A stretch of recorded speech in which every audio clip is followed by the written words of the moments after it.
ठीक है, तो अब आपको बस सिंपली थोड़ा जो केमिकल रिएक्शन करोगे तो भाई थोड़े बहुत लॉज जान लो, थोड़ी बहुत साइंटिस्ट को श्रद्धांजलि दे दो कि भाई उन्होंने इतने सालों में क्या क्या ऑब्जर्व किया केमिकल रिएक्शन करने के बाद, तो उन्होंने फिर उनके बेसिस पे कुछ कुछ लॉज बताए हैं। ठीक है, तो थोड़ा बहुत श्रद्धांजलि दे दो उन्हें, है? तो जान लेते हैं। देखो, सबसे पहला लॉ है आपका law of conservation of mass, है ना। तो इसमें आपको दिख ही रहा है क्या है, matter can neither be created nor be destroyed. अब ये आपको इतना सा याद रखना है कि भाई मैटर जो भी होगा रिएक्शन में, ठीक है, एक आपका होता है रिएक्शन जब भी होता है, एक साइड होता है आपका रिएक्टेंट और दूसरी साइड होता है आपका जो भी रिजल्ट आता है प्रोडक्ट, है ना। तो इधर जितने भी एलिमेंट्स होंगे, जितने भी कंपाउंड्स होंगे, उनका मास और इधर जो प्रोडक्ट आएगा उनका मास क्या होगा आपका, इक्वल। तो इसमें इसने यही बताया, ना ही रिएक्शन कराने के बाद ना ही कोई मास नया बना है, ठीक है, और ना ही कोई मास घटा है, ठीक है। तो यही इन्होंने बोला, मास can neither be created nor be destroyed, ठीक है। अब ये आपको दिया एंटोनी लेवोसियर ने, ठीक है, आपको इतना याद रखना है। और इन्होंने एक ऐसी कंबशन रिएक्शन करी थी, उसके थ्रू इन्होंने जाना, ठीक है। तो इन्होंने यही बताया कि भाई no net change in mass during reaction, ठीक है, समझ गए। फिजिकल या फिर केमिकल कह लो, तो इन्होंने यही करा, फिजिकल के भी थ्रू करके देखा, केमिकल के थ्रू भी करके देखा, रिएक्शन करके भी देखा और वैसे भी करके देखा। जैसे कि फिजिकल चेंज, जैसे कि आप आइस से लिक्विड में कन्वर्ट करते हो, ठीक है, तो उसमें ये देखा कि मास में कोई कन्वर्ट नहीं है, मास लिक्विड का भी उतना ही है, आइस का भी उतना ही मास है, ठीक है। तो इन्होंने बस यही पाया कि फिजिकल करे चाहे केमिकल करे, रिएक्शन में कोई भी उसका जो मास होता है उसमें कोई चेंज नहीं आता है, ठीक है। तो इतनी सी बात है बस law of conservation of mass की, कि मास जो है आपका कंजर्व रहेगा थ्रू द रिएक्शन, ठीक। अब लॉ ऑफ डेफिनेट प्रोपोर्शन में आ जाओ। तो लॉ ऑफ डेफिनेट प्रोपोर्शन में सिंपली इतनी सी बात है कि एक given compound always contain exactly the same proportion of element by weight. तो इन्होंने देखो क्या करा, इन्होंने दो जगह से एलिमेंट लिए। इन्होंने एक एग्जांपल लिया है CuCO3 का कॉपरेट कार्बोनेट का, ठीक है। तो इसमें इन्होंने क्या करा कि नेचुरल वे से, मतलब जो नेचुरली कॉपर मिलता है, कार्बन मिलता है और ऑक्सीजन, मैंने कॉपर का शॉर्ट फॉर्म लिखा, कार्बन और ऑक्सीजन उन्होंने लिया, ठीक है, और उसका रिएक्शन कराया। तो उसमें कॉपर का परसेंटेज था 51%, इसका था 9.74 और 38.91 किसका था, ऑक्सीजन का। सेम एक्सपेरिमेंट करा उन्होंने सिंथेटिक, मतलब कि खुद से कॉपर और कार्बन और ऑक्सीजन पहले सिंथेटिक वे से फॉर्म किया और फिर रिएक्शन कराया। तो देखा उसमें भी जो वेट आ रहा है वो सेम आ रहा है एज वेदर, मतलब नेचुरल और सिंथेटिक दोनों वे से सेम आ रहा है। तो इससे उन्होंने कंक्लूड यही किया कि हम कोई से भी सोर्स से कोई एलिमेंट लेते हैं और उसका रिएक्शन जब कराते हैं उस एलिमेंट का वेट सेम रहेगा, भले ही हम कोई से भी सोर्स से उसको उठा के लाए, ठीक है, समझ गए मेरी बात। तो इसमें इसको ये ध्यान रखना कि उसका जो वेट होगा, उसका जो मास होगा वो बिल्कुल आपका डेफिनेट रहेगा जितना सब में रहता है, ठीक है। जैसे कि आप ऐसा नहीं कह सकते कि आपने कार्बन लिया और कार्बन का भी 9.79 आ रहा है और किसी और जगह से कार्बन लिया तो वो डिफरेंट आएगा, सबका मतलब वो फिक्स्ड है, डेफिनेट है। इसीलिए यहाँ पे इन्होंने कहा है a given compound always contain exactly the same proportion of element by weights, ठीक है। तो ये डेफिनेट प्रोपोर्शन है, ठीक है। अब एक और आ जाओ लॉ ऑफ मल्टीपल प्रोपोर्शन में। तो इसमें देखो बड़ी सी डेफिनेशन है, सिंपल सा इसमें यही है रूल कि देखो इन्होंने इस एग्जांपल से समझ लो, ठीक है, ये डेल्टन ने दिया था, ठीक है। तो इन्होंने सिंपली देखा कि अगर मैं एक्सपेरिमेंट करता हूं, जैसे हाइड्रोजन और ऑक्सीजन है और हाइड्रोजन ऑक्सीजन है, दोनों से डिफरेंट कंपाउंड बने हैं। एक जगह आपका वाटर बना है जो कि होता है H2O और एक जगह हाइड्रोजन पेरोक्साइड बना है जो H2O2 होता है, ठीक है। तो हाइड्रोजन पेरोक्साइड एक तरफ और एक तरफ आपका क्या है, वो है क्या कहते हैं, वाटर। तो इन्होंने ये चीज देखी, अगर ये आपका हाइड्रोजन दोनों जगह सेम वेट है, ठीक है, if one element is same and other element, जो ये मतलब दो जो एलिमेंट है यहाँ पर, दोनों एलिमेंट फॉर्म कर रहे हैं डिफरेंट कंपाउंड, ठीक है, उसमें से एक एलिमेंट दोनों में आ रहा है सेम वेट से, तो क्या होता है, जो आपका दूसरा एलिमेंट है ना, उसका एक रेशियो होता है होल नंबर में जो कि काफी स्मॉल होता है। जैसे कि इसमें देखोगे 16:32, इसको काटोगे तो 1:2 आएगा। तो इसका कहने का मतलब यही है, if two elements can combine to form more than one compound, ठीक है, the masses of one element, ये मास है, combined with fixed mass of other element, ठीक है, are in the ratio of small whole number. तो इसका small whole number में इसका रेशियो आएगा। इसका कहने का मतलब सिंपली है कि ऐसी कोई और दूसरा एक्सपेरिमेंट करे तो उसमें जो दूसरा एलिमेंट जो डिफरेंट मास का होगा और एक सेम मास का होगा, तो डिफरेंट वाला कुछ एक रेशियो होगा, जैसे 1:2 या 2:1 या 3:2, ठीक है, इस वे में। इतना बड़ा बड़ा रेशियो नहीं होगा, ठीक है। तो ये बात थी, ये थी, ठीक है। अभी जल्दी से दूसरे लॉ करते हैं फटाफट, ठीक है। तो दो लॉ और देख लो, इसमें दो लॉ और है लॉ ऑफ केमिकल कॉम्बिनेशन में। आपका एक है गे लुसाइट लॉ ऑफ गैसेस वॉल्यूम, तो यही के साइंटिस्ट का नाम है लुसाइट करके, ठीक है।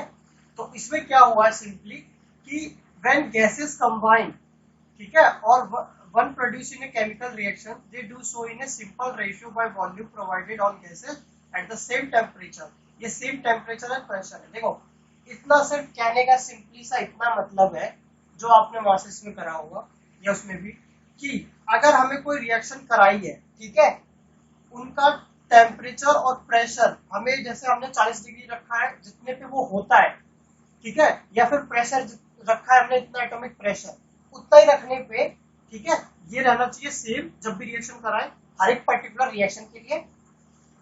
हाइड्रोजन अगर हमने लिया, ये ml में होगा, मिलीलीटर, ठीक है। अगर हमने हाइड्रोजन 100 ml लिया है तो हमें ऑक्सीजन 50 ml लेना पड़ेगा, तभी हमारा रिएक्शन बन पाएगा। बात समझ में आ रही है? तो इसमें हमें क्या लिखना है, ये रेशियो जो होगा 2:1 आया। हमेशा जब भी लोग, जैसे कि अगर ये 200 ml लिया है तो ये हमें कितना लेना होगा, 100 ml। बात समझ में आ रही है? तो ये चीज आपको ध्यान में रखनी है। तो इतनी सी बात इसमें आपको समझ में आ गई होगी कि जो भी रिएक्टेंट में आपका वॉल्यूम होगा वो आपको रेशियो, जैसे वाटर के लिए हाइड्रोजन और ऑक्सीजन का रेशियो वॉल्यूम में 2:1 है।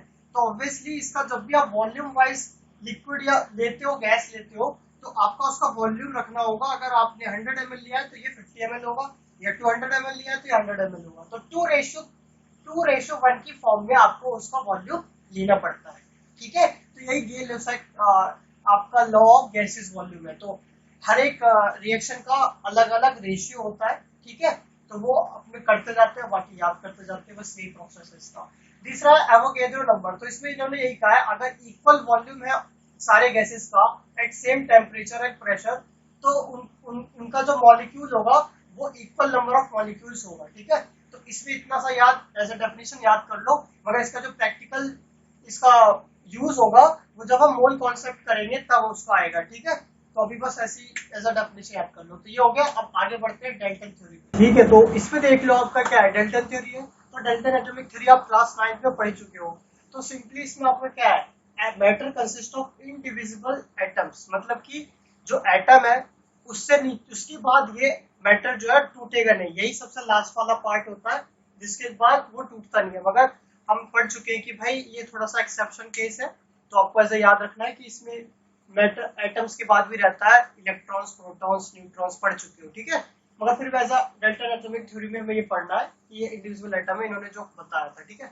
सेकेंड चीज यहाँ पर ये है कि आपका जितने भी एटम्स होते हैं, ठीक है, तो जो एलिमेंट होते हैं आपके, जैसे कि मैग्नीशियम हो गया या फिर एल्यूमिनियम हो गया या ऑक्सीजन हो गया, ठीक है। तो अभी ऑक्सीजन ऐसी रख लो। तो इन सब के जो होता है फिक्स्ड मास होता है, ठीक है।